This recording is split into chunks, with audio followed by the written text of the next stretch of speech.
ನಮಸ್ಕಾರ. ಮುಖ್ಯಾಂಶಗಳು. ರಾಜ್ಯದಲ್ಲಿ ಲಾಕ್ಡೌನ್ ಜೂನ್ 14ರವರೆಗೆ ವಿಸ್ತರಣೆ. ಎರಡನೇ ಪ್ಯಾಕೇಜ್ಗೆ 500 ಕೋಟಿ ರೂಪಾಯಿ ಪ್ರಕಟಿಸಿದ ಮುಖ್ಯಮಂತ್ರಿ ಬಿಎಸ್ ಯಡಿಯೂರಪ್ಪ. ಜೂನ್ ತಿಂಗಳಲ್ಲಿ ರಾಜ್ಯಕ್ಕೆ 58.71 ಲಕ್ಷ ಡೋಸ್ ಲಸಿಕೆ. ಕೇಂದ್ರದಿಂದ 45 ಲಕ್ಷ ಡೋಸ್ ಉಚಿತ ವಿತರಣೆ.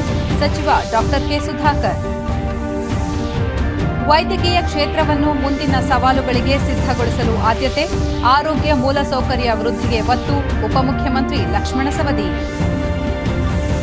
ಟೋಕಿಯೋ ಒಲಿಂಪಿಕ್ಗೆ ಭಾರತದ ಸ್ಪರ್ಧಿಗಳ ಸಮವಸ್ತ್ರ ಚಿಹ್ನೆ ಬಿಡುಗಡೆ. ಪೂರ್ವ ಸಿದ್ಧತೆಗಳ ಕುರಿತು ಪ್ರಧಾನಿ ನರೇಂದ್ರ ಮೋದಿ ಪರಾಮರ್ಶೆ. ವಾರ್ತೆಗಳ ವಿವರ. ರಾಜ್ಯದಲ್ಲಿ ಪ್ರಸ್ತುತ ಜಾರಿಯಲ್ಲಿರುವ ಲಾಕ್ಡೌನ್ ನಿಯಮಾವಳಿಗಳನ್ನು ಜೂನ್ 14ರವರೆಗೆ ವಿಸ್ತರಣೆ ಮಾಡಲಾಗಿದೆ ಎಂದು ಮುಖ್ಯಮಂತ್ರಿ ಬಿಎಸ್ ಯಡಿಯೂರಪ್ಪ ಬೆಂಗಳೂರಿನಲ್ಲಿಂದು ತಿಳಿಸಿದ್ದಾರೆ. ಸುದ್ದಿಗೋಷ್ಠಿಯಲ್ಲಿ ಕೊರೋನಾ ಸೋಂಕು ಗ್ರಾಮೀಣ ಪ್ರದೇಶಗಳಲ್ಲಿ ಹೆಚ್ಚಳವಾಗುತ್ತಿದೆ, ಸಾವಿನ ಸಂಖ್ಯೆಯೂ ನಿಯಂತ್ರಣಕ್ಕೆ ಬರಬೇಕಿದೆ. ಈ ಹಿನ್ನೆಲೆಯಲ್ಲಿ ಲಾಕ್ಡೌನ್ ವಿಸ್ತರಿಸುವ ನಿರ್ಧಾರ ಕೈಗೊಳ್ಳಲಾಗಿದೆ. ಈಗಾಗಲೇ ಜಾರಿಯಲ್ಲಿರುವ ಲಾಕ್ಡೌನ್ಗೆ ಜನತೆ ಪೂರಕವಾಗಿ ಸ್ಪಂದಿಸಿದ್ದು, ಕೊರೋನಾ ಸಾಂಕ್ರಾಮಿಕ ಹರಡುವುದು ದಿನದಿಂದ ದಿನಕ್ಕೆ ಇಳಿಮುಖವಾಗುತ್ತಿದೆ. ತಜ್ಞರ ಸಲಹೆಯನ್ನು ಆಧರಿಸಿ ಕಠಿಣ ನಿಯಮಗಳನ್ನು ಜೂನ್ 14ರ ಬೆಳಗ್ಗೆ 6 ಗಂಟೆಯವರೆಗೆ ವಿಸ್ತರಿಸಲಾಗಿದೆ ಎಂದು ತಿಳಿಸಿದರು. ಸಾರ್ವಜನಿಕರು ಸೋಂಕು ನಿಯಂತ್ರಣದಲ್ಲಿ ಪ್ರಮುಖ ಪಾತ್ರ ವಹಿಸಬೇಕಿದ್ದು, ಮಾಸ್ಕ್ ಧರಿಸುವಿಕೆ, ವ್ಯಕ್ತಿಗತ ಅಂತರ ಕಾಯ್ದುಕೊಳ್ಳುವುದು ಸೇರಿದಂತೆ ಅಗತ್ಯ ಮುನ್ನೆಚ್ಚರಿಕಾ ಕ್ರಮಗಳ ಪಾಲನೆಗೆ ಒತ್ತು ನೀಡಬೇಕು ಎಂದು ಮುಖ್ಯಮಂತ್ರಿ ಮನವಿ ಮಾಡಿದರು. ವೈರಾಣು ಹರಡುವಿಕೆಯ ಸರಪಳಿ ಮುಂದುವರೆದಿದೆ. ಆರೋಗ್ಯ ಪರಿಣಿತರು ನೀಡುವ ಸಲಹೆಗಳ ಆಧಾರದ ಮೇಲೆ ಪ್ರಸ್ತುತ ಜಾರಿಯಲ್ಲಿರುವ ಕಟ್ಟುನಿಟ್ಟಿನ ಮಾರ್ಗಸೂಚಿಗಳನ್ನು ಮುಂದುವರಿಸುವುದು ಸೂಕ್ತ ಎಂದು ಪರಿಗಣಿಸಿ ದಿನಾಂಕ 14/6/2021 ಬೆಳಗ್ಗೆ 6 ಗಂಟೆವರೆಗೆ ವಿಸ್ತರಿಸಲು ಒಂದು ವಾರ ಕಾಲ ವಿಸ್ತರಿಸಲು ನಿರ್ಧರಿಸಲಾಗಿದೆ. ಈ ಕೋವಿಡ್ ಪ್ಯಾಕೇಜ್ ಇದೇ ಸಂದರ್ಭದಲ್ಲಿ ಅವರು 500 ಕೋಟಿ ರೂಪಾಯಿಗಳ ಎರಡನೇ ಹಂತದ ಲಾಕ್ಡೌನ್ ಪ್ಯಾಕೇಜ್ ಘೋಷಣೆ ಮಾಡಿದರು.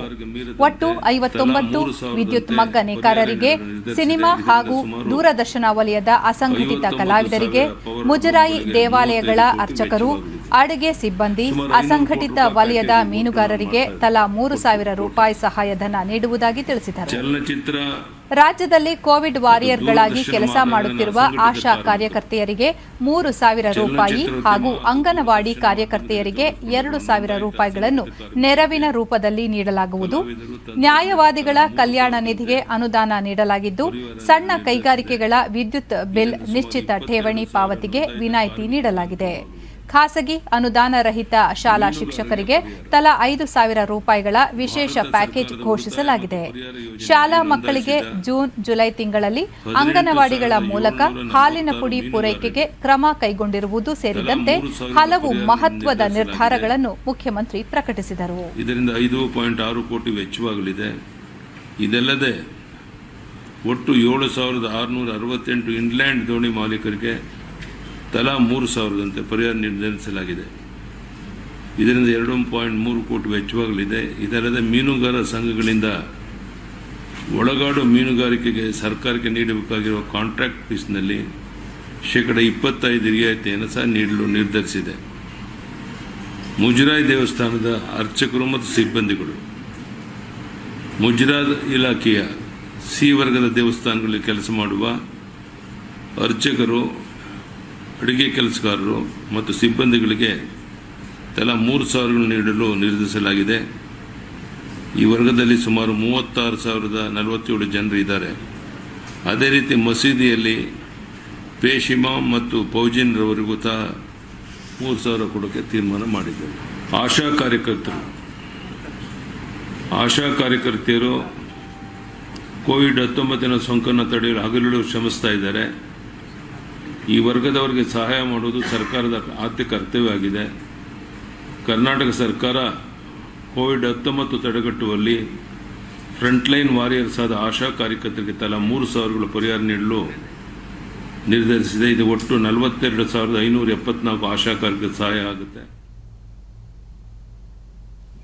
ವೇದಾಂತ ಕೇರ್ಸ್ ವತಿಯಿಂದ ಚಿತ್ರದುರ್ಗದಲ್ಲಿ ನಿರ್ಮಿಸಲಾಗಿರುವ 100 ಬೆಡ್ಗಳ ಸಾಮರ್ಥ್ಯದ ವೇದಾಂತ ಕೇರ್ಸ್ ಕೋವಿಡ್ ಫೀಲ್ಡ್ ಆಸ್ಪತ್ರೆಯನ್ನು ಮುಖ್ಯಮಂತ್ರಿ ಬಿಎಸ್ ಯಡಿಯೂರಪ್ಪ ಇಂದು ವರ್ಚುವಲ್ ಕಾರ್ಯಕ್ರಮದಲ್ಲಿ ಉದ್ಘಾಟಿಸಿದರು.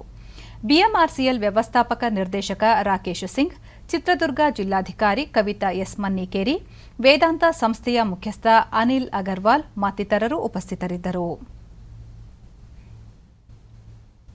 ಬಳಿಕ ಮುಖ್ಯಮಂತ್ರಿ ಕೊರೋನಾ ನಿರ್ವಹಣೆಯಲ್ಲಿ ಸರ್ಕಾರದೊಂದಿಗೆ ಅನೇಕ ಸಂಸ್ಥೆಗಳು, ಸಂಘಟನೆಗಳು ಕೈಜೋಡಿಸುತ್ತಿರುವುದು ಸ್ವಾಗತಾರ್ಹವಾಗಿದ್ದು, ಸಾಮಾಜಿಕ ಸಮಸ್ಯೆಯನ್ನು ಒಗ್ಗೂಡಿ ಎದುರಿಸುವ ಸಂಕಲ್ಪ ಮಾಡಬೇಕಾಗಿದೆ ಎಂದರು.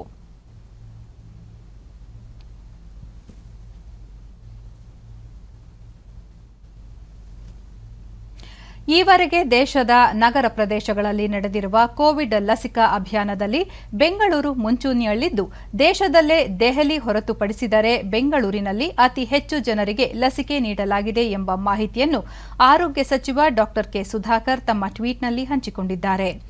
ದೆಹಲಿಯಲ್ಲಿ ಈವರೆಗೆ 42,57,176 ಜನರಿಗೆ ಲಸಿಕೆ ನೀಡಲಾಗಿದ್ದು, ಒಟ್ಟು ಜನಸಂಖ್ಯೆಯ ಶೇಕಡಾ 22.8 ಜನರಿಗೆ ಲಸಿಕೆ ದೊರೆತಿದೆ. ಬೆಂಗಳೂರಿನಲ್ಲಿ 28,34,212 ಜನರು ಲಸಿಕೆ ಪಡೆದಿದ್ದು, ಇದು ಒಟ್ಟು ಜನಸಂಖ್ಯೆಯ ಶೇಕಡಾ 28.6ರಷ್ಟಿದೆ. ಮುಂಬೈ ನಗರದಲ್ಲಿ ಈವರೆಗೆ 27,09,207 ಜನರಿಗೆ ಲಸಿಕೆ ನೀಡಲಾಗಿದೆ. ಇದು ಅಲ್ಲಿನ ಜನಸಂಖ್ಯೆಯ ಶೇಕಡಾ 20.5ರಷ್ಟಿದೆ. ಜೂನ್ ತಿಂಗಳಲ್ಲಿ ರಾಜ್ಯಕ್ಕೆ ವಿವಿಧ ಹಂತಗಳಲ್ಲಿ ಕೇಂದ್ರ ಸರ್ಕಾರದಿಂದ 45 ಲಕ್ಷ ಡೋಸ್ ಲಸಿಕೆ ದೊರೆಯಲಿದ್ದು, ರಾಜ್ಯ ಸರ್ಕಾರ ಖರೀದಿಸುತ್ತಿರುವ ಲಸಿಕೆ ಪೈಕಿ 13.7 ಲಕ್ಷ ಡೋಸ್ ಸೇರಿದಂತೆ ಒಟ್ಟು 58.71 ಲಕ್ಷ ಡೋಸ್ ಲಸಿಕೆ ರಾಜ್ಯಕ್ಕೆ ಪೂರೈಕೆಯಾಗಲಿದೆ. ಈ ಪೈಕಿ ಕೇಂದ್ರ ಸರ್ಕಾರದಿಂದ 37.6 ಲಕ್ಷ ಕೋವಿಶೀಲ್ಡ್ ಹಾಗೂ 7.4 ಲಕ್ಷ ಕೋವ್ಯಾಕ್ಸಿನ್ ಲಸಿಕೆ ರಾಜ್ಯಕ್ಕೆ ದೊರೆಯಲಿದೆ. ಅದೇ ರೀತಿ 10.8 ಲಕ್ಷ ಕೋವಿಶೀಲ್ಡ್ ಹಾಗೂ 2.84 ಲಕ್ಷ ಕೋವ್ಯಾಕ್ಸಿನ್ ಲಸಿಕೆ ರಾಜ್ಯ ಸರ್ಕಾರ ಖರೀದಿಸಿರುವ ಲಸಿಕೆಯಾಗಿದೆ ಎಂಬ ಮಾಹಿತಿಯನ್ನು ಸುಧಾಕರ್ ಟ್ವಿಟರ್ನಲ್ಲಿ ಪ್ರಕಟಿಸಿದ್ದಾರೆ. ಸಾರಿಗೆ ಸಂಸ್ಥೆಯಲ್ಲಿರುವ ಹಳೆಯ ಬಸ್ಗಳನ್ನು ಆಕ್ಸಿಜನ್ ಮತ್ತು ವೆಂಟಿಲೇಟರ್ ಸೌಲಭ್ಯವಿರುವ ಐಸಿಯು ಮೊಬೈಲ್ ಕೇಂದ್ರಗಳಾಗಿ ಪರಿವರ್ತಿಸಲು ನಿರ್ಧರಿಸಲಾಗಿದೆ. ಪ್ರತಿ ಬಸ್ಗೆ 10 ಲಕ್ಷ ರೂಪಾಯಿ ವೆಚ್ಚ ತಗುಲುವ ಸಾಧ್ಯತೆ ಇದೆ. 8 ರಿಂದ 10 ಲಕ್ಷ ಕಿಲೋಮೀಟರ್ ಸಂಚರಿಸಿರುವ ಬಸ್ಗಳನ್ನು ಇದಕ್ಕೆ ಬಳಕೆ ಮಾಡಿಕೊಳ್ಳಲಾಗುವುದು ಎಂದು ಉಪಮುಖ್ಯಮಂತ್ರಿ ಲಕ್ಷ್ಮಣ ಸವದಿ ರಾಯಚೂರಿನಲ್ಲಿಂದು ತಿಳಿಸಿದ್ದಾರೆ. ಸುದ್ದಿಗಾರರೊಂದಿಗೆ ಅವರು, ರಾಜ್ಯದಲ್ಲಿ ಕೊರೋನಾ ಇಳಿಮುಖವಾಗುತ್ತಿದ್ದು, ಮುನ್ನೆಚ್ಚರಿಕೆ ಕ್ರಮಗಳನ್ನು ವ್ಯವಸ್ಥಿತವಾಗಿ ಪಾಲನೆ ಮಾಡುವ ಮೂಲಕ ಸೋಂಕು ನಿಯಂತ್ರಣಕ್ಕೆ ಜನತೆ ಸಹಕರಿಸಬೇಕು. ಜಿಲ್ಲಾಡಳಿತ ಹಾಗೂ ಆರೋಗ್ಯ ಇಲಾಖೆ ಸೂಕ್ತ ಕ್ರಮಗಳನ್ನು ಜಾರಿಗೊಳಿಸುವಲ್ಲಿ ನಿರ್ಲಕ್ಷ್ಯ ವಹಿಸಬಾರದು ಎಂದರು. ರಾಜ್ಯಾದ್ಯಂತ ಜಾರಿಯಲ್ಲಿರುವ ಲಾಕ್ಡೌನ್ ಕುರಿತು ಪ್ರತಿಕ್ರಿಯಿಸಿರುವ ಲಕ್ಷ್ಮಣ ಸವದಿ, ತಜ್ಞರ ಸಲಹೆ ಪರಾಮರ್ಶಿಸಿ ಲಾಕ್ಡೌನ್ ಸಡಿಲಿಕೆ ಬಗ್ಗೆ ಮುಖ್ಯಮಂತ್ರಿಗಳು ನಿರ್ಧರಿಸಲಿದ್ದಾರೆ ಎಂದರು.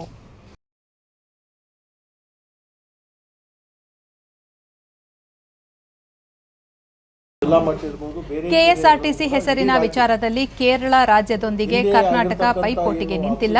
ಟ್ರೇಡ್ ಮಾರ್ಕ್ ನೋಂದಣಿ ಸಂಸ್ಥೆ ನೀಡಿರುವ ತೀರ್ಪಿನ ಬಗ್ಗೆ ಅಧಿಕೃತವಾಗಿ ಇಲಾಖೆಗೆ ಯಾವುದೇ ಮಾಹಿತಿ ಇಲ್ಲ. ಆದೇಶ ಪ್ರತಿ ಲಭ್ಯವಾದ ಬಳಿಕ ರಾಜ್ಯ ತನ್ನ ಮುಂದಿನ ನಿಲುವಿನ ಕುರಿತು ತೀರ್ಮಾನಿಸಲಿದೆ ಎಂದರು. ಅತ್ಯಂತ ಅಚ್ಚುಕಟ್ಟಿನಿಂದ ವಿದ್ಯೋಪಾಯದಲ್ಲಿ ಅದನ್ನು ಹೊಡೆದು ಹಾಕ್ತೀವಿ ಅಂತಕ್ಕಂಥದ್ದು ಭರವಸೆ ನಮಗೆ. ಬಹುಶಃ ಇವತ್ತು ನಾಳೆ 2 ದಿವಸದಲ್ಲಿ ತಜ್ಞರ ಅಭಿಪ್ರಾಯವನ್ನು ಪಡ್ಕೊಂಡು ಮುಖ್ಯಮಂತ್ರಿಗಳ ಒಂದು ಅಧ್ಯಕ್ಷತೆಯಲ್ಲಿ ಸಭೆಯಾಗಿ ಮುಂದಿನ ದಿನಮಾನದಲ್ಲಿ ಈ ಲಾಕ್ಡೌನ್ ಬಗ್ಗೆ ಒಂದು ತೀರ್ಮಾನವನ್ನು ಮುಖ್ಯಮಂತ್ರಿಗಳು ಮಾಡ್ತಾರೆ. ಇದಕ್ಕೂ ಮುನ್ನ ಅವರು ರಿಮ್ಸ್ ಆಸ್ಪತ್ರೆಯಲ್ಲಿ 20 ಕೆಎಲ್ ಸಾಮರ್ಥ್ಯದ ಆಕ್ಸಿಜನ್ ಸಂಗ್ರಹಣಾ ಘಟಕವನ್ನು ಲೋಕಾರ್ಪಣೆ ಮಾಡಿದರು. ಇದನ್ನು ಮುಂದುವರಿಸಬೇಕು ಅಂತಕ್ಕಂಥ ಅಭಿಪ್ರಾಯಗಳನ್ನು ಅನೇಕ ಜನ ಕೊಡ್ತಾ ಇದ್ದಾರೆ. ತಜ್ಞರ ಸಲಹೆ ಕೊಟ್ಟಿರ್ತಕ್ಕಂಥದ್ದು ಪ್ರತಿನಿತ್ಯ 5 ರಿಂದ 7 ಸಾವಿರವರೆಗೆ ಬರುವವರೆಗೆ ಇದನ್ನು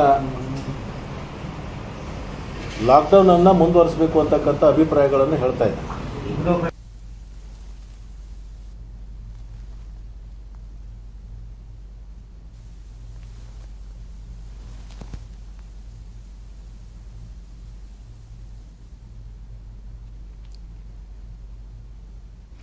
ಶಿಗ್ಗಾಂವ್ ಪಟ್ಟಣದ ತಮ್ಮ ಸ್ವಗೃಹದಲ್ಲಿ ಸ್ಥಾಪಿಸಲಾಗಿರುವ ಕೋವಿಡ್ ಆರೈಕೆ ಕೇಂದ್ರಕ್ಕೆ ಗೃಹ ಸಚಿವ ಬಸವರಾಜ ಬೊಮ್ಮಾಯಿ ಇಂದು ಬೆಳಗ್ಗೆ ಭೇಟಿ ನೀಡಿ ಸೋಂಕಿತರ ಆರೋಗ್ಯ ವಿಚಾರಿಸಿದರು. ಕೋವಿಡ್ ಕೇಂದ್ರದಲ್ಲಿ ಚಿಕಿತ್ಸೆ ಪಡೆಯುತ್ತಿರುವ ಸೋಂಕಿತರೊಂದಿಗೆ ಮಾತನಾಡಿದ ಸಚಿವರು ಮಾನಸಿಕವಾಗಿ ಅವರಲ್ಲಿ ಧೈರ್ಯ ತುಂಬಿದರು. ಈ ಕುರಿತು ಟ್ವೀಟ್ನಲ್ಲಿ ಛಾಯಾಚಿತ್ರಗಳನ್ನು ಹಂಚಿಕೊಂಡಿರುವ ಬಸವರಾಜ ಬೊಮ್ಮಾಯಿ, ಕೋವಿಡ್ ಆರೈಕೆ ಕೇಂದ್ರದಲ್ಲಿ ಚಿಕಿತ್ಸೆ ಪಡೆಯುತ್ತಿರುವ ಸೋಂಕಿತರಿಗೆ ಚಿಕಿತ್ಸೆ, ಆಹಾರ ಹಾಗೂ ಆರೈಕೆಯಲ್ಲಿ ಯಾವುದೇ ರೀತಿಯ ತೊಂದರೆಯಾಗದಂತೆ ಅಲ್ಲಿನ ಸಹಾಯಕರಿಗೆ ಸೂಚಿಸಲಾಯಿತು ಎಂದು ಹೇಳಿದ್ದಾರೆ.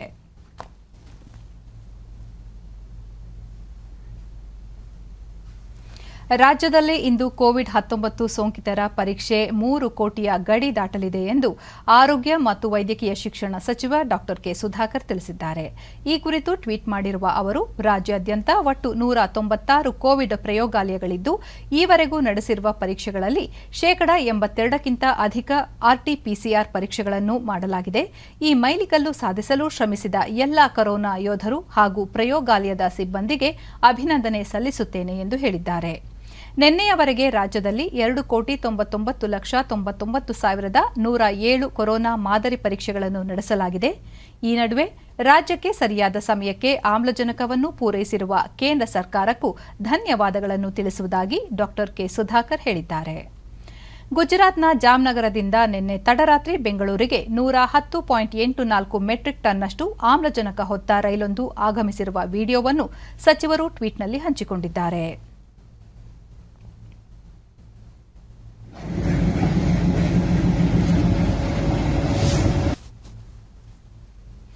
ಸಿಬಿಎಸ್ಇ ಮತ್ತು ಐಸಿಎಸ್ಇ 12ನೇ ತರಗತಿ ಪರೀಕ್ಷೆ ರದ್ದಾಗಿರುವ ಹಿನ್ನೆಲೆಯಲ್ಲಿ ಪ್ರಧಾನಿ ನರೇಂದ್ರ ಮೋದಿ ಅವರಿಂದು ವಿದ್ಯಾರ್ಥಿಗಳು ಮತ್ತು ಅವರ ಪಾಲಕರೊಂದಿಗೆ ಸಂವಾದ ನಡೆಸಿದರು.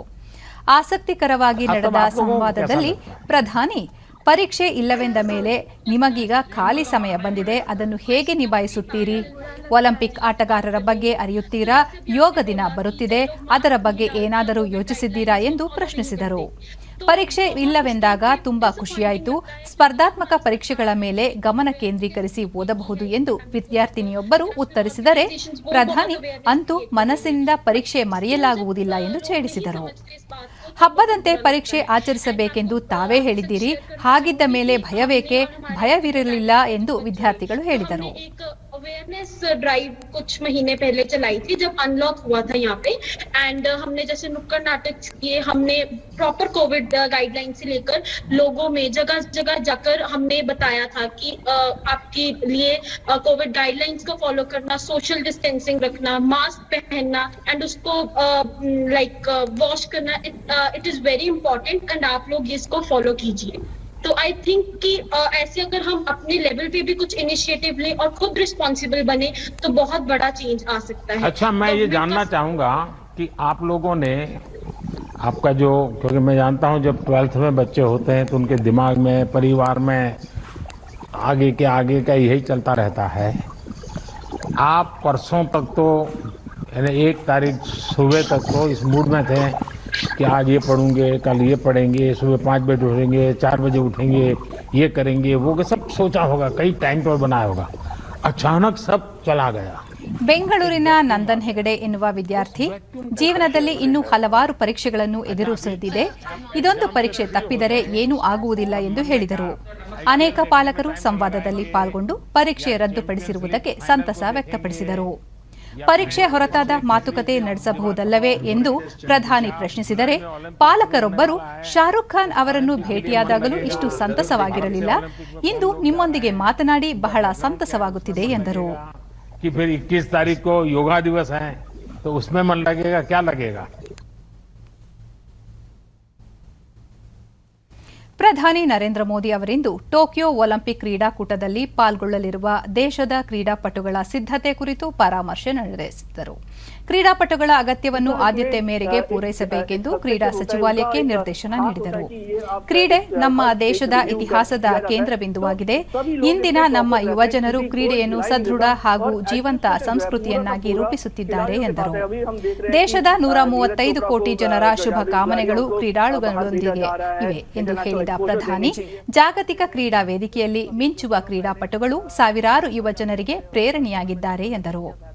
प्रदर्शन किया और ऐसे ही खिलाड़ियों को ಕ್ರೀಡಾ ಸಚಿವ ಕಿರಣ್ ರಿಜಿಜು ಸೇರಿದಂತೆ ಪ್ರಮುಖ ಅಧಿಕಾರಿಗಳು ಪಾಲ್ಗೊಂಡಿದ್ದರು. वो अपने आप में बहुत बड़ी बात है. ये खिलाड़ियों के लिए भी वो एक बहुत स्ट्रेसफुल समय है क्योंकि उनको अपने फिटनेस पे भी ध्यान देना है, उनको कोविड प्रोटोकॉल बिहेवियर पे ध्यान देना. ಕೇಂದ್ರ ಗೃಹ ಸಚಿವ ಅಮಿತ್ ಶಾ ಅವರಿಂದು ಗುಜರಾತ್ ರಾಜ್ಯದ 9 ಜಿಲ್ಲೆಗಳಲ್ಲಿ ಸ್ಥಾಪಿಸಲಾಗಿರುವ ಆಮ್ಲಜನಕ ಉತ್ಪಾದನಾ ಘಟಕಗಳಿಗೆ ಚಾಲನೆ ನೀಡಿದರು. ವಿಡಿಯೋ ಕಾನ್ಫರೆನ್ಸ್ ಮೂಲಕ ಸಮಾರಂಭದಲ್ಲಿ ಪಾಲ್ಗೊಂಡ ಅವರು ಪ್ರಧಾನಿ ನರೇಂದ್ರ ಮೋದಿ ನೇತೃತ್ವದಲ್ಲಿ ದೇಶದ ಎಲ್ಲ ನಾಗರಿಕರು ಕೋವಿಡ್ ಸೋಂಕು ವಿರುದ್ಧ ಹೋರಾಟ ನಡೆಸಿದ್ದಾರೆ, ಇದರಲ್ಲಿ ಸಾಕಷ್ಟು ಯಶಸ್ಸು ಕಂಡಿದ್ದೇವೆ ಎಂದರು. ಸಮಾಜಕ್ಕಾಗಿ ನಿಸ್ವಾರ್ಥ ಸೇವೆ ಸಲ್ಲಿಸಿದ ಮುಂಚೂಣಿ ಕಾರ್ಯಕರ್ತರು, ಆರೋಗ್ಯ ಕಾರ್ಯಕರ್ತರಿಂದ ಕೋವಿಡ್ ವಿರುದ್ಧದ ಹೋರಾಟ ಈ ಹಂತಕ್ಕೆ ಬಂದಿದೆ ಎಂದು ಸ್ಮರಿಸಿದ ಅವರು ಸೋಂಕಿನಿಂದ ನಿಧನ ಹೊಂದಿದವರಿಗೆ ಶ್ರದ್ಧಾಂಜಲಿ ಸಲ್ಲಿಸಿದರು. ಎರಡನೇ ಅಲೆಯಲ್ಲಿ ಆಮ್ಲಜನಕದ ಪೂರೈಕೆ ಎಲ್ಲಕ್ಕಿಂತ ಬಹುದೊಡ್ಡ ಸವಾಲಾಗಿತ್ತು. ಏಕಾಏಕಿ ದಿನಕ್ಕೆ 10,000 ಮೆಟ್ರಿಕ್ ಟನ್ಗೆ ಬೇಡಿಕೆ ಏರಿಕೆಯಾಗಿತ್ತು. ಮೊದಲಿಗಿಂತ 10 ಪಟ್ಟು ಬೇಡಿಕೆ ಹೆಚ್ಚಾಗಿತ್ತು. ಆದರೆ ಒಂದೇ ತಿಂಗಳಲ್ಲಿ ಇದಕ್ಕೆ ಪರಿಹಾರ ಕಂಡುಕೊಳ್ಳಲಾಗಿದೆ ಎಂದು ತಿಳಿಸಿದರು. साधुवाद देना चाहता हूं और उन्हीं के कारण ये लड़ाई इस मुकाम पर पहुंची है. ಕಾಶ್ಮೀರದಲ್ಲಿ ಕಲ್ಲು ತೂರಾಟದಂತಹ ಹಿಂಸಾತ್ಮಕ ಚಟುವಟಿಕೆಗಳು ಇಳಿಮುಖವಾಗಿದೆ ಎಂದು ಭಾರತದ ಭೂಸೇನಾ ಮುಖ್ಯಸ್ಥ ಮನೋಜ್ ಮುಕುಂದ್ ನರವಣೆ ಹೇಳಿದ್ದಾರೆ. ಭದ್ರತಾ ಪರಿಶೀಲನೆಗಾಗಿ ಶ್ರೀನಗರಕ್ಕೆ 2 ದಿನಗಳ ಭೇಟಿ ನೀಡಿದ್ದ ಅವರು ಸೇನೆಯ ನಿರಂತರ ಶ್ರಮದಿಂದ ಕಾಶ್ಮೀರ ಕಣಿವೆಯಲ್ಲಿ ಕಲ್ಲು ತೂರಾಟ, ಸ್ಫೋಟದಂತಹ ಹಿಂಸಾತ್ಮಕ ಚಟುವಟಿಕೆಗಳು ಕಡಿಮೆಯಾಗಿವೆ, ಕಣಿವೆ ಸಹಜ ಸ್ಥಿತಿಗೆ ಮರಳುತ್ತಿದೆ ಎಂದರು. ಕಟ್ಟುನಿಟ್ಟಿನ ಭದ್ರತಾ ಕ್ರಮಗಳನ್ನು ಮುಂದುವರಿಸಲಾಗಿದೆ. ಕಾಶ್ಮೀರದಲ್ಲಿ ಹಿಂಸೆ ಕೊನೆಗೊಳಿಸಲು ಇಡೀ ದೇಶ ಹೋರಾಟ ನಡೆಸಿದೆ. ಶಾಂತಿ ಇದ್ದಾಗ ಮಾತ್ರ ಅಭಿವೃದ್ಧಿ ಸಾಧ್ಯ ಎಂದರು. ಅಮರನಾಥ ಯಾತ್ರೆಗೆ ಸೇನಾ ಭದ್ರತೆ ಒದಗಿಸುವ ಸಂಬಂಧ ರಾಜ್ಯಾಡಳಿತ ನಿರ್ಧರಿಸಬೇಕು, ಅಗತ್ಯವಿದ್ದರೆ ಭದ್ರತೆ ನೀಡಲಾಗುವುದು ಎಂದರು. To help out in this hour of need, we have established various hospitals in Covid ವಿರುದ್ಧದ ಹೋರಾಟ ಇನ್ನೊಂದು ಬಗೆಯ ಯುದ್ಧವಾಗಿದ್ದು, ಈ ಸನ್ನಿವೇಶದಲ್ಲಿ ದೇಶದ ಜನರಿಗೆ ಸಹಾಯ ಹಸ್ತ ಚಾಚಲು ಸೇನೆ ಸದಾ ಸಿದ್ಧವಾಗಿದೆ ಎಂದು ಇದೇ ಸಂದರ್ಭದಲ್ಲಿ ಅವರು ತಿಳಿಸಿದರು. oxygen plants, in providing oxygen cylinders, to the extent that we have even pulled out our medical staff, our doctors, from less affected areas and deployed them in the more high pressure stations and areas where there were more COVID cases. ವಿಶ್ವ ವ್ಯಾಪಾರ ಸಂಘಟನೆಯ ಬೌದ್ಧಿಕ ಆಸ್ತಿ ಹಕ್ಕಿನ ನಿಯಮಾವಳಿಯಲ್ಲಿ ತಾತ್ಕಾಲಿಕ ಸಡಿಲಿಕೆ ತರುವ ಸಂಬಂಧ ಭಾರತ ಇತರ ರಾಷ್ಟ್ರಗಳೊಂದಿಗೆ ಸೇರಿ ಕೆಲಸ ಮಾಡುತ್ತಿದೆ ಎಂದು ವಿದೇಶಾಂಗ ವ್ಯವಹಾರಗಳ ಸಚಿವಾಲಯದ ಕಾರ್ಯದರ್ಶಿ ಹರ್ಷವರ್ಧನ ವಿ ಶ್ರಿಂಗ್ಲಾ ಹೇಳಿದ್ದಾರೆ. ಇಂದು ವಿಶ್ವ ಆರೋಗ್ಯ ಸಂಸ್ಥೆಯ ಆಗ್ನೇಯ ಏಷ್ಯಾ ಪ್ರಾಂತ್ಯದ ಕೋವಿಡ್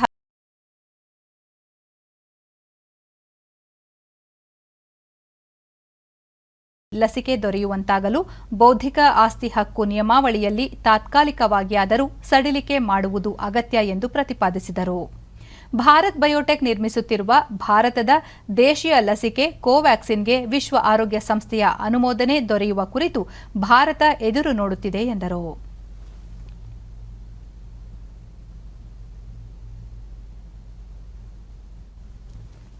ಭಾರತೀಯ ಜನತಾ ಪಕ್ಷದ ಹಿರಿಯ ನಾಯಕರಾಗಿದ್ದ ದಿವಂಗತ ಗೋಪಿನಾಥ್ ಮುಂಡೆ ಸ್ಮರಣಾರ್ಥ ಇಂದು ಸ್ಮೃತಿ ಕಾರ್ಯಕ್ರಮ ಹಮ್ಮಿಕೊಳ್ಳಲಾಗಿತ್ತು. ಬಿಜೆಪಿ ರಾಷ್ಟ್ರಾಧ್ಯಕ್ಷ ಜೆಪಿ ನಡ್ಡಾ ಕಾರ್ಯಕ್ರಮದಲ್ಲಿ ಪಾಲ್ಗೊಂಡು ಮುಂಡೆ ಅವರ ಭಾವಚಿತ್ರಕ್ಕೆ ಪುಷ್ಪನಮನ ಸಲ್ಲಿಸಿದರು. ಬಳಿಕ ಮಹಾರಾಷ್ಟ್ರದ ಇಂಚಿಂಚು ಮಾಹಿತಿ ಮುಂಡೆಯವರಿಗೆ ತಿಳಿದಿತ್ತು. ಅವರು ರೈತರು, ಬಡವರು, ವಂಚಿತರ ಪ್ರತಿನಿಧಿಯಾಗಿ ಕಾರ್ಯನಿರ್ವಹಿಸಿದರು. ತುಳಿತಕ್ಕೆ ಒಳಗಾದವರ ದನಿಯಾಗಿದ್ದರು ಎಂದರು. ಚಿಕ್ಕ ವಯಸ್ಸಿನಲ್ಲೇ ಮಹಾರಾಷ್ಟ್ರದಲ್ಲಿ ಬಿಜೆಪಿಯನ್ನು ಸದೃಢಗೊಳಿಸಲು ಕೆಲಸ ಮಾಡಿದ ಗೋಪಿನಾಥ್ ಮುಂಡೆ ಅವರ ಸಂಕಲ್ಪ ಶಕ್ತಿ ಅಸಾಧಾರಣವಾಗಿತ್ತು ಎಂದರು. उनका युवा मन एक अमिट छाप छोड़ता है हम सब के लिए. गरीबों के उत्थान के प्रति श्रद्धेय मुंडे जी के प्रति उनका दृढ़ निश्चय उनके कार्यों में दिखता था. उन्होंने गरीबों के लिए सस्ते भोजन की योजना और उसके साथ साथ उसकी शुरुआत की. उन्होंने मुंबई में स्लम पुनर्वास योजना की शुरुआत की, जो स्लम बस्तियों में रह रहे लोगों के लिए वरदान की तरह सिद्ध हुई. ಕೇಂದ್ರ ಕೃಷಿ ಸಚಿವ ನರೇಂದ್ರ ಸಿಂಗ್ ತೋಮರ್ ಅವರಿಂದು ಛತ್ತೀಸ್ಗಢದ ರಾಯ್ಪುರದಲ್ಲಿ ಸ್ಥಾಪನೆಯಾಗಿರುವ Indus best mega food park ಆಹಾರೋದ್ಯಮವನ್ನು ಉದ್ಘಾಟಿಸಿದರು.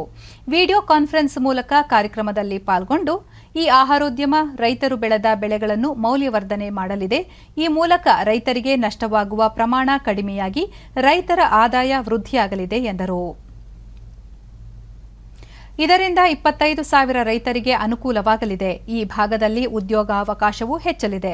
ಉತ್ಕೃಷ್ಟ ಸಂಗ್ರಹ ಸಾಮರ್ಥ್ಯ ವ್ಯವಸ್ಥೆಯಿಂದ ರೈತರಿಗೆ ಬದಲಿ ಮಾರುಕಟ್ಟೆ ನಿರ್ಮಾಣವಾದಂತಾಗಿದೆ ಎಂದರು. ಛತ್ತೀಸ್ಗಢ ಮುಖ್ಯಮಂತ್ರಿ ಭೂಪೇಶ್ ಬಾಘೇಲ್ ಕಾರ್ಯಕ್ರಮದಲ್ಲಿ ಪಾಲ್ಗೊಂಡಿದ್ದರು.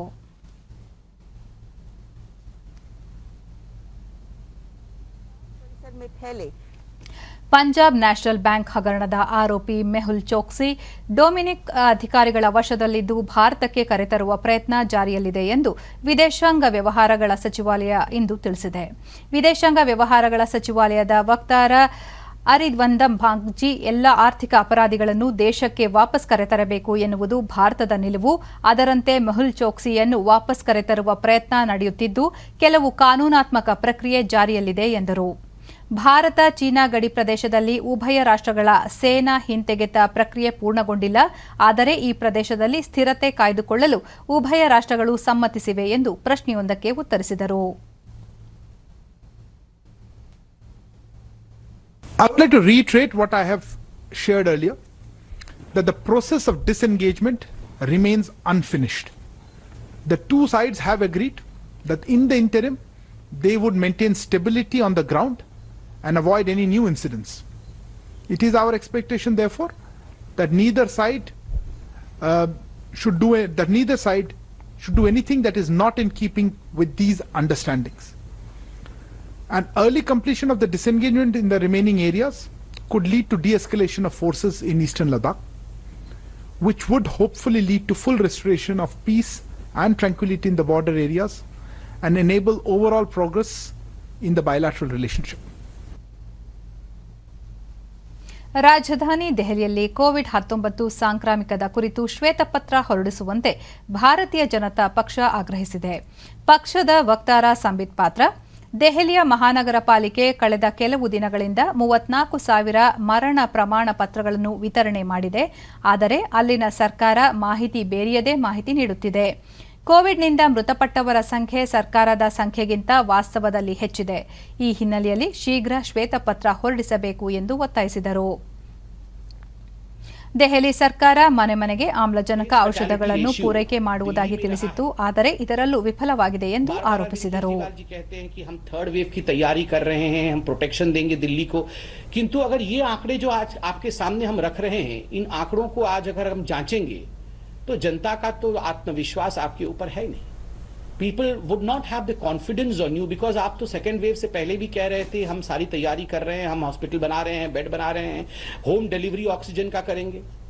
अरविंद जी, आप तो होम डिलीवरी ऑक्सीजन का करना चाहते थे, मगर एक्चुअली मुझे कष्ट लग रहा है कहते हुए होम डिलीवरी आज अल्कोहल अर्थात शराब का कर रहे हैं. शराब के होम डिलीवरी में आप सक्सेसफुल रहे, किंतु ऑक्सीजन के होम डिलीवरी में, कंसंट्रेटर्स के होम डिलीवरी में, दवाइयों की होम डिलीवरी में आप सक्सेसफुल नहीं रहे. ಶಿಕ್ಷಕರ ಅರ್ಹತಾ ಪರೀಕ್ಷೆ ಟಿಇಟಿ ಪ್ರಮಾಣ ಪತ್ರಕ್ಕೆ ಇನ್ನು ಮುಂದೆ ಜೀವಿತಾವಧಿಯ ಮಾನ್ಯತೆ ಲಭಿಸಲಿದೆ. ಕೇಂದ್ರ ಶಿಕ್ಷಣ ಸಚಿವ ರಮೇಶ್ ಪೋಖ್ರಿಯಾಲ್ ನಿಶಾಂಕ್ ಕೇಂದ್ರ ಸರ್ಕಾರದ ನಿರ್ಧಾರವನ್ನು ಪ್ರಕಟಿಸಿದ್ದಾರೆ. ಈವರೆಗೆ ಶಿಕ್ಷಕರ ಅರ್ಹತಾ ಪರೀಕ್ಷೆ ಪ್ರಮಾಣ ಪತ್ರಕ್ಕೆ 7 ವರ್ಷಗಳ ಕಾಲ ಮಾನ್ಯತೆ ನೀಡಲಾಗುತ್ತಿತ್ತು. ಈ ಕ್ರಮ 2011ರಿಂದ ಅನ್ವಯವಾಗುವಂತೆ ಜಾರಿಗೆ ಬರಲಿದೆ. ಈ ಹಿನ್ನೆಲೆಯಲ್ಲಿ ಟಿಇಟಿ ಪ್ರಮಾಣ ಪತ್ರ ಪಡೆದು 7 ವರ್ಷ ಸಂದಿರುವ ಶಿಕ್ಷಕರಿಗೆ ರಾಜ್ಯ ಮತ್ತು ಕೇಂದ್ರಾಡಳಿತ ಪ್ರದೇಶಗಳು ಹೊಸದಾಗಿ ಪ್ರಮಾಣ ಪತ್ರ ವಿತರಿಸಬೇಕು. ಈ ಸಂಬಂಧ ನಿಯಮಗಳಲ್ಲಿ ಸೂಕ್ತ ತಿದ್ದುಪಡಿ ತರಬೇಕೆಂದು ಅವರು ಸೂಚನೆ ನೀಡಿದ್ದಾರೆ. ಬೋಧನಾ ಕ್ಷೇತ್ರದಲ್ಲಿ ವೃತ್ತಿ ಮಾಡಬೇಕೆಂಬ ಆಶಯವುಳ್ಳ ಅಭ್ಯರ್ಥಿಗಳಿಗೆ ಈ ನಿರ್ಧಾರದಿಂದ ಅನುಕೂಲವಾಗಲಿದೆ ಎಂದು ಹೇಳಿದ್ದಾರೆ.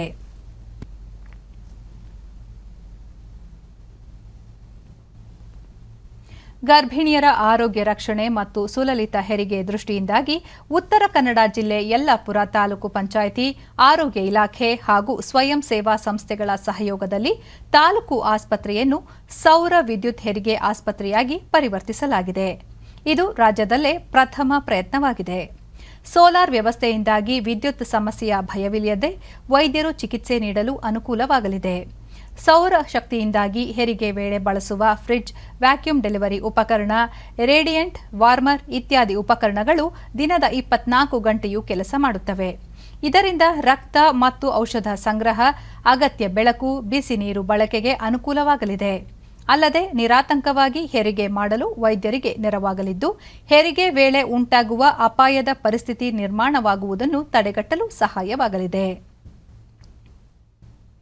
ಡಿಡಿ ನ್ಯೂಸ್ನೊಂದಿಗೆ ವೈದ್ಯ ಡಾಕ್ಟರ್ ದೀಪಕ್ ಭಟ್, ಯಲ್ಲಾಪುರ ತಾಲೂಕು ಆಸ್ಪತ್ರೆ ರಾಜ್ಯದಲ್ಲೇ ಸಂಪೂರ್ಣ ಸೋಲಾರ್ ಆಧಾರಿತ ಪ್ರಥಮ ಹೆರಿಗೆ ಆಸ್ಪತ್ರೆಯಾಗಿದೆ. ಇದರಿಂದ ಹೆರಿಗೆ ವೇಳೆ ವಿದ್ಯುತ್ ಚಾಲಿತ ಉಪಕರಣಗಳನ್ನು ಬಳಸಲು ಅನುಕೂಲವಾಗಿದೆ ಎಂದು ತಿಳಿಸಿದರು. ವಾರ್ಮರು ಎಲ್ಲದೂ ಸೋಲಾರಿಂದನೇ ನಡೆಯುವಂಥ ವ್ಯವಸ್ಥೆ ಆಗಿದ್ದು, ಇದರಿಂದ ಮಧ್ಯದಲ್ಲಿ ಏನಾದರೂ ಡೆಲಿವರಿ ಮಧ್ಯೆ ಕರೆಂಟ್ ಹೋಗುತ್ತಾ ಅಥವಾ ಜನರೇಟರ್ ಏನಾದರೂ ಆನ್ ಮಾಡಬೇಕಾಗತ್ತಾ, ಆ ಥರ ಪ್ರಾಬ್ಲಮ್ಗಳಿಲ್ಲದೆ ಸುಸೂತ್ರವಾಗಿ ಹೆರಿಗೆ ನಡೆಸಲು ಮತ್ತು ತಾಯಿ ಮಗು ಇಬ್ಬರು ಕ್ಷೇಮವಾಗಿ ಇರುವಂತೆ ನೋಡಿಕೊಳ್ಳಲು ಅನುಕೂಲ ಆಗಂಗೆ ವ್ಯವಸ್ಥೆ ಆಗಿದೆ. ಒಟ್ಟಾರೆ ಸುಮಾರು 30 ಸೆಲ್ಕೋ ಸೋಲಾರ್ ಕಂಪನಿಯ ವ್ಯವಸ್ಥಾಪಕ ಮಂಜುನಾಥ್ ಭಾಗವತ್, ಆಸ್ಪತ್ರೆಯ ಸೋಲಾರ್ ಘಟಕಕ್ಕೆ ಒಟ್ಟು 31 ಲಕ್ಷ ರೂಪಾಯಿ ವೆಚ್ಚವಾಗಿದ್ದು, ಸೆಲ್ಕೋ ಫೌಂಡೇಶನ್ ವತಿಯಿಂದ 25 ಲಕ್ಷ ರೂಪಾಯಿ ಸಹಾಯಧನ ನೀಡಲಾಗಿದೆ ಎಂದು ಹೇಳಿದರು. ಸುಸಜ್ಜಿತ ಕಟ್ಟಡ, ಹೆರಿಗೆಗೆ ಅಗತ್ಯ ಇರುವಂತಹ ಆಧುನಿಕ ಸೌಲಭ್ಯಗಳಾದ ಫೋಟೋಥೆರಪಿ, ಡೆಲಿವರಿ ಕಾಟ್, ಬ್ಲಡ್ ಸ್ಟೋರೇಜ್ ಯೂನಿಟ್, ಬಿಸಿನೀರಿನ ವ್ಯವಸ್ಥೆ, ಸೋಲಾರ್ ಬೀದಿ ದೀಪ ಹೀಗೆ ಹಲವಾರು ಅಗತ್ಯ ವ್ಯವಸ್ಥೆಯನ್ನು ಕಲ್ಪಿಸಿದೆ. ತಾಲೂಕಾ ಪಂಚಾಯಿತಿ ಯಲ್ಲಾಪುರ, ಆರೋಗ್ಯ ಮತ್ತು ಕುಟುಂಬ ಕಲ್ಯಾಣ ಇಲಾಖೆ ಯಲ್ಲಾಪುರ ಇವರ ವತಿಯಿಂದ ಸುಮಾರು 6 ಲಕ್ಷ ರೂಪಾಯಿಗಳಷ್ಟು ಅನುದಾನವನ್ನು ಇದಕ್ಕೆ ಬಳಸಲಾಗಿದೆ. ಹೆರಿಗೆ ದಾಖಲಾಗಿರುವ ಗರ್ಭಿಣಿಯ ಪತಿ ಪ್ರಭಾಕರ, ನಮಗೇನು ತೊಂದರೆ ಆಗಿಲ್ಲ. ತಮ್ಮ ಪತ್ನಿಯನ್ನು ಹೆರಿಗೆಗಾಗಿ ಆಸ್ಪತ್ರೆಗೆ ದಾಖಲಿಸಲಾಗಿತ್ತು. ತಾಯಿ ಮಗು ಆರೋಗ್ಯದಿಂದಿದ್ದಾರೆ. ಆಸ್ಪತ್ರೆಯಲ್ಲಿ ಉತ್ತಮ ಸೌಲಭ್ಯಗಳಿವೆ. ಜನರು ಸರ್ಕಾರಿ ಆಸ್ಪತ್ರೆಯ ಅನುಕೂಲ ಪಡೆದುಕೊಳ್ಳಬೇಕು ಎಂದರು. ಅನುಕೂಲ ಇದೆ ಮತ್ತು ನಮಗೆ ಏನು ತೊಂದರೆ ಆಗಿಲ್ಲ, ಒಳ್ಳೆ ರೀತಿಯಲ್ಲಿ ಮಾಡಿದ್ದಾರೆ. ಅದಕ್ಕಾಗಿ ಜನರಿಗೂ ಹೇಳೋದು, ಸರ್ಕಾರಿ ಹಾಸ್ಪಿಟಲಿಗೆ ಬನ್ನಿ, ಟ್ರೀಟ್ಮೆಂಟ್ ತಗೊಳ್ರಿ, ಒಳ್ಳೆ ಫೆಸಿಲಿಟಿ ಇದೆ, ಏನು ಪ್ರಾಬ್ಲಮ್ ಆಗಲ್ಲ ಅಂತೇಳಿ ನಾವು. ಇನ್ನು ಹವಾವರ್ತಮಾನ. ರಾಜ್ಯದ ದಕ್ಷಿಣ ಒಳನಾಡಿನ ಹಲವೆಡೆ, ಕರಾವಳಿ ಹಾಗೂ ಉತ್ತರ ಒಳನಾಡಿನ ಅಲ್ಲಲ್ಲಿ ಮಳೆಯಾಗಿದೆ. ಕೊಪ್ಪಳ ಜಿಲ್ಲೆಯ ತಾವರಗೆರೆ ಮತ್ತು ಗುಬ್ಬಿಯಲ್ಲಿ ಅತಿ ಹೆಚ್ಚು 12 ಸೆಂಟಿಮೀಟರ್ ಮಳೆಯಾಗಿದೆ. ಉಳಿದಂತೆ ಸಂಡೂರು 10, ಗಾಣಗಾಪುರ 9, ಬೆಳ್ಳೂರು 8, ಯಗಟಿ, ಬುಕ್ಕಾಪಟ್ಟಣ, ನಾಯಕನಹಳ್ಳಿ 6 ಸೆಂಟಿಮೀಟರ್, ಚಿತ್ರದುರ್ಗ ಜಿಲ್ಲೆಯ ಶ್ರೀರಾಂಪುರ, ಹೆಗ್ಗದೇವನಕೋಟೆ, ಮುದ್ಗಲ್, ರಾಯಚೂರಿನ ಜಾಲಹಳ್ಳಿ, ಗಂಗಾವತಿ 5 ಸೆಂಟಿಮೀಟರ್, ಕುಷ್ಟಗಿ, ಆಳಂದ, ರಾಮಗಿರಿ, ಕುಣಿಗಲ್, ಕಂಪ್ಲಿ, ಪಂಚನಹಳ್ಳಿ 4 ಸೆಂಟಿಮೀಟರ್, ಹುನಗುಂದ, ಹೊಸಪೇಟೆ, ಹಗರಿಬೊಮ್ಮನಹಳ್ಳಿ, ಕೊಟ್ಟೂರು, ಕೊಪ್ಪ, ಮೈಸೂರು, ಕೊಳ್ಳೇಗಾಲ, ಹರಪ್ಪನಹಳ್ಳಿ, ಹರಿಹರ, ಸಂತೆಬೆನ್ನೂರು, ಚನ್ನಗಿರಿ, ಪರಶುರಾಮನಪುರದಲ್ಲಿ ತಲಾ 3 ಸೆಂಟಿಮೀಟರ್ ಮಳೆಯಾಗಿದೆ.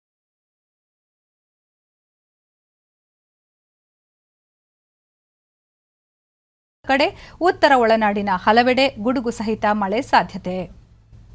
ಬೆಂಗಳೂರು ಸುತ್ತಮುತ್ತ ಸಾಮಾನ್ಯವಾಗಿ ಮೋಡ ಕವಿದ ವಾತಾವರಣ, ಗುಡುಗು ಸಹಿತ ಮಳೆ ಸಾಧ್ಯತೆ.